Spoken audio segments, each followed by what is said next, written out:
नमस्कार दोस्तों, स्वागत है आप सभी का 3 स्पून ऑफ लव में। आज मैं आप सभी के लिए आटे और तिल से बनी हेल्दी बर्फ़ी लेकर आई हूँ। ये बनाना बहुत ही आसान होता है। सर्दियों में इसको खाकर शरीर को गर्मी और ताकत मिलती है। बच्चों से लेकर बड़ों तक सभी को बहुत ही पसंद आती है। तो चलिए शुरू करते हैं अपनी खास रेसिपी को। सबसे पहले हमें एक कटोरी आटा लेना है। इसमें हमें गेहूं का आटा और बाजरे का आटा मिक्स करना है। मिक्स करने के बाद हमें कढ़ाई के नीचे गैस की फ्लेम लो करनी है और कढ़ाई में आटा डालकर धीमी आंच पर इसको भूनना है। जब आटे की धीमी धीमी खुशबू आने लगे और आटे का कलर चेंज हो जाए तो समझ लेना कि आटा हमारा भुन चुका है। इसको हमें लगातार चलाते रहना है जिससे कि आटा हमारा अच्छे से पूरी तरह से भुन जाए।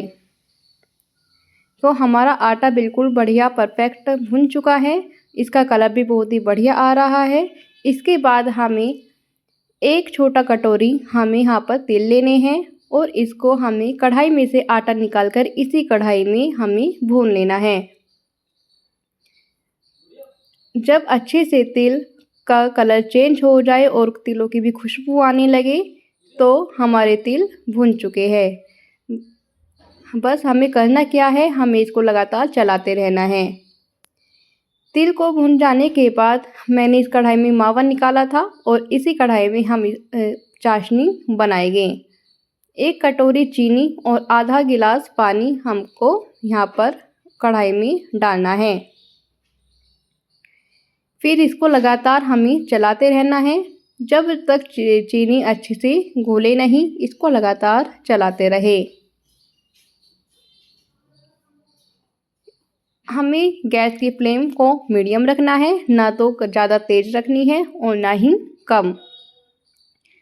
लगातार चलाते रहने से इसमें हम 1 छोटा चम्मच इलायची पाउडर, जिससे हमारी जो बर्फ़ी बनेगी उसमें खुशबू बहुत ही अच्छी आएगी। अब देखो हमारी चाशनी में अच्छे से उबाल आने लगा है और इसको हमें लगातार चलाते रहना है जिससे कि जो हमारा चाशनी है वो गाढ़ी हो जाए। जब हमारी चाशनी थोड़ी गाढ़ी हो जाए तो इसमें हमें 1 कटोरी नारियल का बोरादा डाल सकते हैं जिससे बर्फियों में टेस्ट दोगुना हो जाएगा। नारियल का बुरादा डाल लेने से हमारी चाशनी 2 मिनट के लिए ठंडी हो जाएगी। हमको इसको चलाते रहना है और इसमें हमें 1 चम्मच घी डालना है जो कि देसी घी है।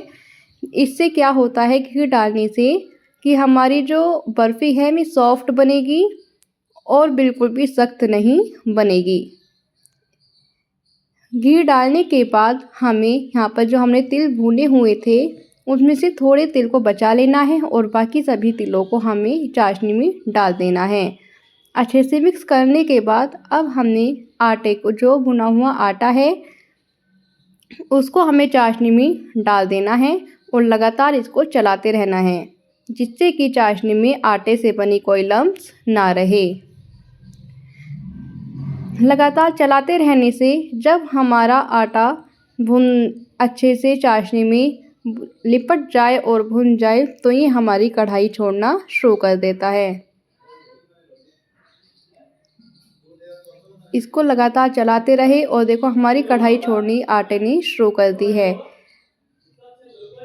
बस अब हमें करना क्या है, हमें अपनी जो गैस की फ्लेम है उसको लो रखना है और इतने हमारी तैयार हो जाए हमारी जो आटे का पेस्ट है, इतने हम इसको जमाने के लिए एक प्लेट में एक देसी घी गरम करके प्लेट में लगा देना है जिससे कि जब हम उसमें अपने बर्फ़ी का चाशनी डालें तो हमें उसमें जमे नहीं, अच्छे से प्लेट से निकल जाए। इसके बाद जो हमने मावा निकाला था 1 कटोरी है वो उसको हम अब धीरे से आटे में डाल देंगे। जब हमारी जो चाशनी का पेस्ट है वो अच्छे से कढ़ाई छोड़ने लगे, यानी कि जमने से केवल 2 से 4 मिनट पहले ही हमें मावा डालना है। अब इसमें क्या करना है, मावे को बहुत ही अच्छी तरीके से चलाना है, क्योंकि जब मावा डल जाता है तो ये नीचे लगना शुरू कर देता है। तो ध्यान रहे, इसको लगातार चलाते रहे और जो सारा मावा है वो अच्छे से हमें मैश कर लेना है। इसके बाद हमें बिल्कुल ये परफेक्ट बन चुका है और ये देखो कढ़ाई पर भी बिल्कुल नहीं चिपक रहा है, यानी कि ये जमने के लिए बिल्कुल तैयार है। 1 से 2 मिनट के लिए हमने और इसको गैस के नीचे रखना है।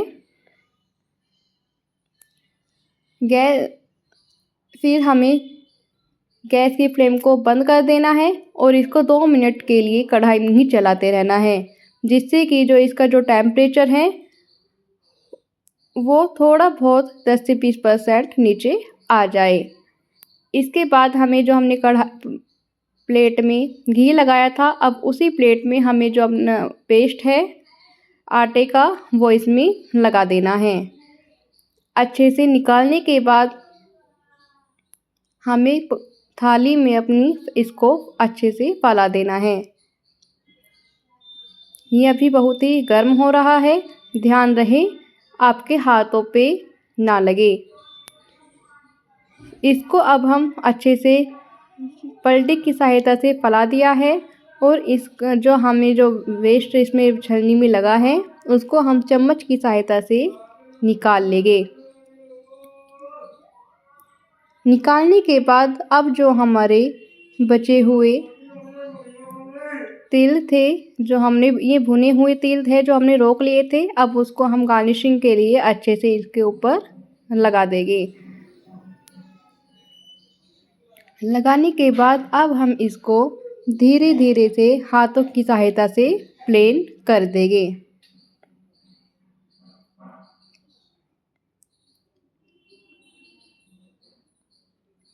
ये अभी हमारा बहुत गर्म है, दही धीरे धीरे ऊपर ऊपर से हल्का हाथों से इसको हमें कर देना है, जिससे जो हमारे तिल है वे सभी हमारी बर्फ़ी पर अच्छे से सेट हो जाए। इसके बाद अभी हम एक बार गरम बर्फ़ी में ही अपनी कटिंग कर लेंगे, जिससे ठंडा होने के बाद थोड़ा मुश्किल हो जाता है, इसलिए थोड़ा गर्म होने रहते हुए ही हम इसकी थोड़ी कटिंग करनी है। जो भी आप अपनी पंजरी को शेप देना चाहते हो आप उसकी कटिंग कर सकते हैं। यहाँ पर मैंने चौकोर पीस काटे हैं।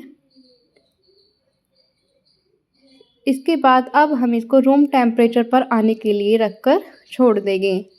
5 से 10 मिनट के अंतराल पर ये रूम टेम्परेचर पर आ जाएगा।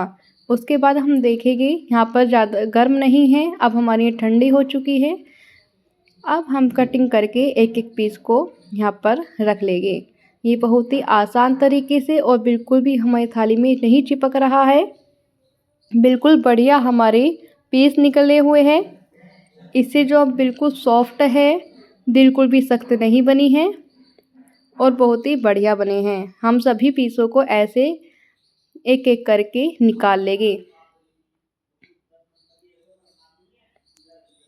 क्योंकि जो सर्दियों में कोई भी मिठाई बनाओ वो बिना तेल के अधूरी ही होती है। इसलिए जो तिल है हमारे शरीर को गर्मी देते हैं और आटे से बनी चीज़ें जिसमें कि हमने बाजरा भी ऐड किया हुआ है तो बहुत ही फ़ायदे और हड्डियों की मजबूती के लिए भी बहुत ही फ़ायदेमंद बर्फ़ी होती है। आप इसको अवश्य ट्राई करना और हमको कमेंट करके बताना आपको हमारी वीडियो कैसी लगी है और हमारी बर्फ़ी कैसी बनी है। हमारे चैनल को सब्सक्राइब, लाइक, कमेंट, शेयर अवश्य करें। ऐसे ही करके हमने यहाँ पर सारी अपनी बर्फ़ियों को निकाल लिया है। अब ये बिल्कुल खाने के लिए तैयार है।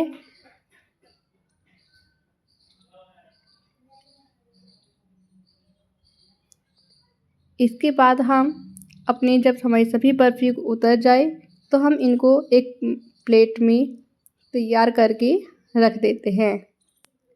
यहाँ पे देखो तोड़ के ऐसे बिल्कुल भी सख्त नहीं है और ये बहुत ही बढ़िया बनी है। ऐसे इसको हम गार्निशिंग के तौर पर प्लेट में रखकर सजा देंगे और इसको खाने के लिए बिल्कुल